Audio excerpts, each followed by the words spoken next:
Welcome to Your Brain On by Salience Learning. I'm Karen Foster. And I'm Krista Gerhard.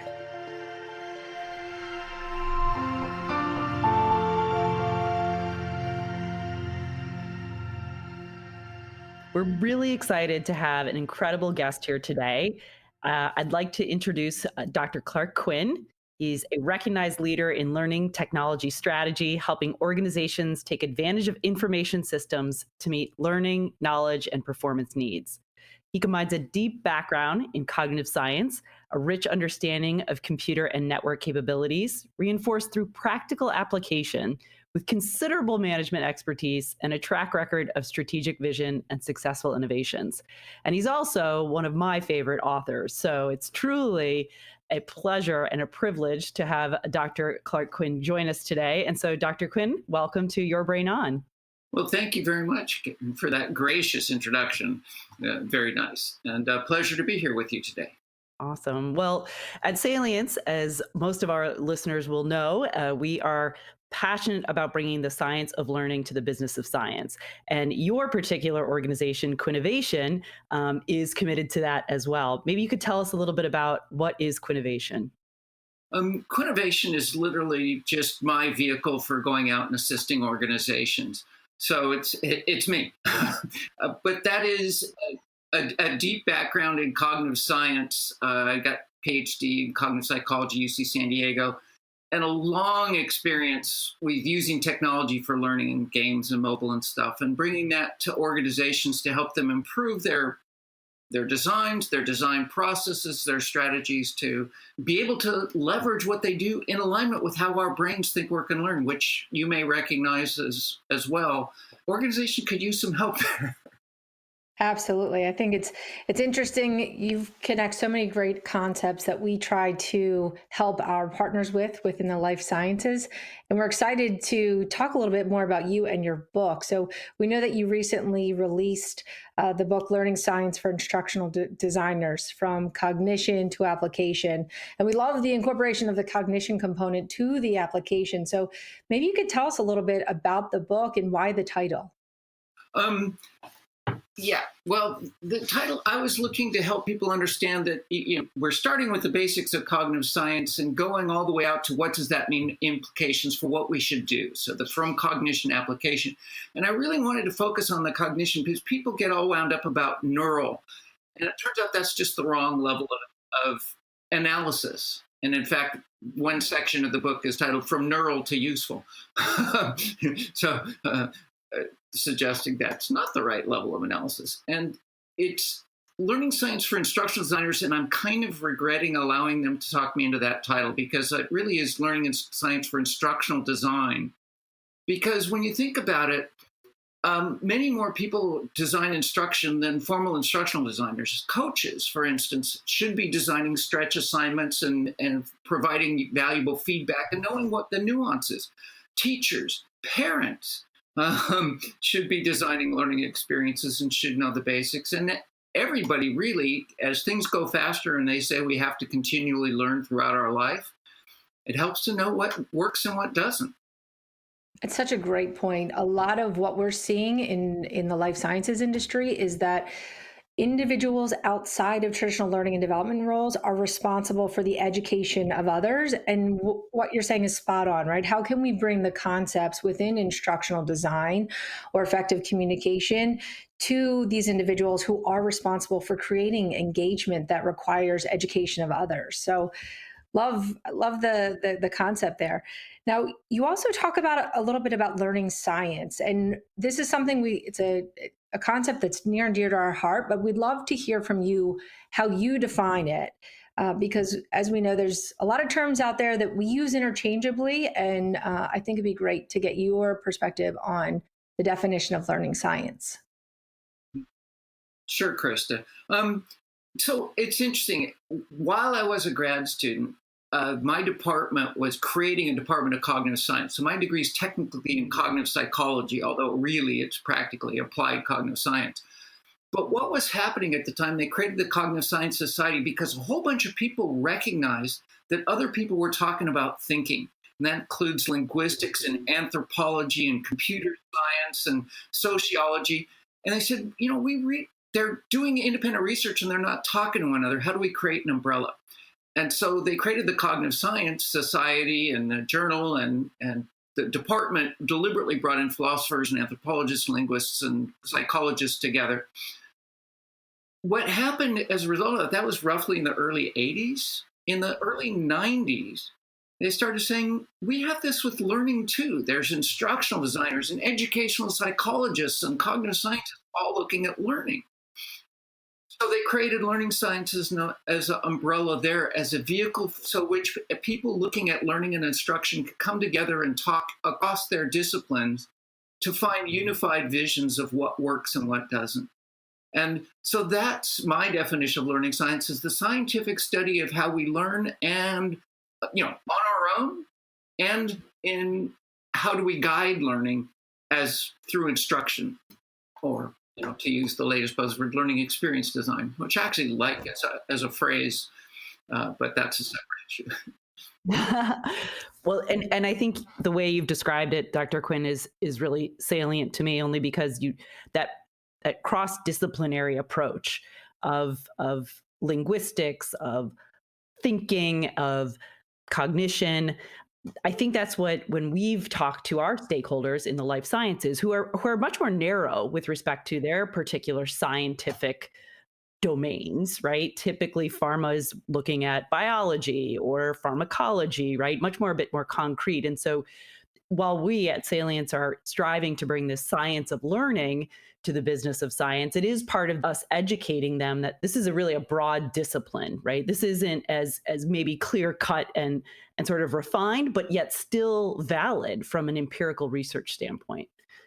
Well, I actually think, we're getting more refined, although arguably the human brain is the most complex thing in the known universe, right? So the notion that you can systematically, reliably change it in a predictable and useful way is kind of rocket science, right? But we really do have some good prescriptions. But there are new things coming up all the time.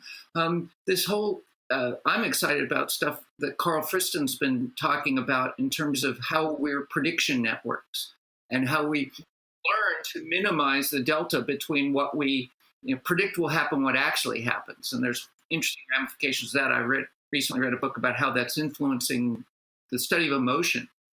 And they're sort of tossing out this sort of fixed notion of emotion and having predictable categories, and instead saying we create it on the fly. It's very situated, like we know cognition is as well. And then Annie Murphy Paul's coming out with a new book, The Extended Mind. It talks about how cognition is embodied and how movement can help you, particularly for spatial topics, by actually moving and embodying the spatial dimensions. You can learn it better.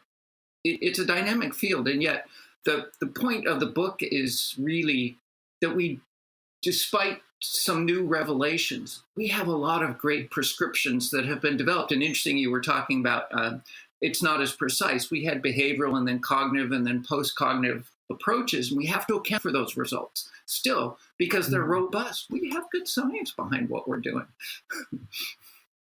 So I know particularly my area of interest when you talk about science, right, of the science of learning, and we have good evidence. What I guess, and I know you mentioned many in your books and many of the myths in science that I've read in previous books. I guess what would be sort of your top three things that we have the clearest science on that you recommend in your cognition to application book? Well, the first thing is the importance of practice. It's amazing that we have robust results on practice, the necessity of spacing, of varying, and also the right next practice, deliberate practice. And it should be, to optimize transfer, what you do in the learning experience, what you practice, should be what you want to do in the world. The notion of bullet points and knowledge test isn't going to lead to any meaningful behavior change. So number one is getting practice right. Coupled with that is feedback. Feedback that is not just right or wrong, but if you're right, reinforce the model. And if you're wrong, identify the wrong model. And that includes having alternatives to the right answer, being misconceptions. that we reliably have. We don't tend to make patterned errors. There's a little bit of randomness in our architecture, but most errors are patterned.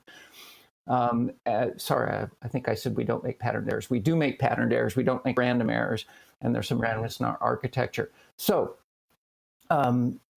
meaningful practice and good feedback. And then I guess the third thing I'd say is the emotional component, is helping people understand why they should even do this. We're really bad. We tell them this is really important, but we don't tell them why, and we don't connect it to them personally. And we can do that, and we know learning sticks better when we do that. And yet, kind of what I'm working on now is formalizing that and saying, here, what are the specific prescriptions that'll help you address the emotional flow as well as the cognitive flow through a learning experience, which is why I like the phrase learning experience design, because I think it helps emphasize going beyond just the cognitive to the emotional equation. And by the way, I have to be clear, many people think about emotion. I'm specifically talking about conation, your motivation to learn, the potential for anxiety about learning to interfere with your ability to learn, the building of confidence, these affective or, non-cognitive components that play an important role. It's so interesting that you say that, because a lot of what we try to work with our stakeholders who reside outside of learning and development is helping to find that voice around the why to drive that emotional connection to the learning. Because what we find a lot of times in a life sciences industry where you're so regulated with legal and compliance restrictions, just due to the nature of the sensitivity of the type of information that they are conveying, we have a lot of resources that get produced for medications, for products, services, et cetera. And at times you start to lose the meaning of why these resources are created. Why do I need to learn about it? And why do I need to communicate on it? And one of our key concepts and values that we hold true is exactly what you're speaking to, which is trying to find the relevance to the learner and ensuring that that's at the forefront of any type of learning experience that we try to bring. So I love what you're saying here with regards to finding the emotional connection first. Yeah, I'd be interested to know, Clark, with your background in technology, knowing that a lot of learning is being delivered now virtually, of course, and even digitally and asynchronously. How do you find, or what have you seen as success incorporating that emotional element into a digital learning experience? Well, I tend to want a hook up front. So I sort of talk about the hook that gets them willing to commit to the learning experience. I think there's three parts of that. Is that, yes, I need this. And you also need, I don't already know it.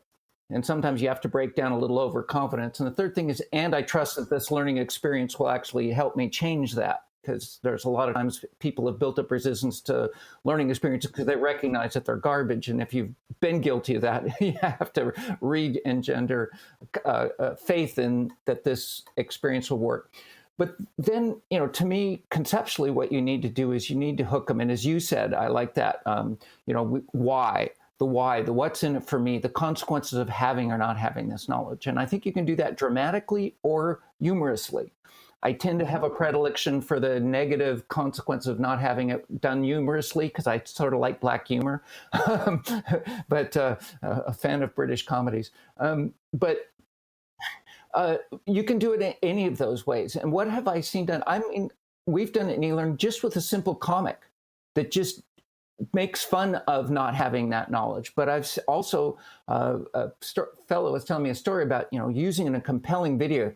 He had this challenge of trying to make used car salespeople more sympathetic, less just horribly, pitched at sales. And I've experienced this myself.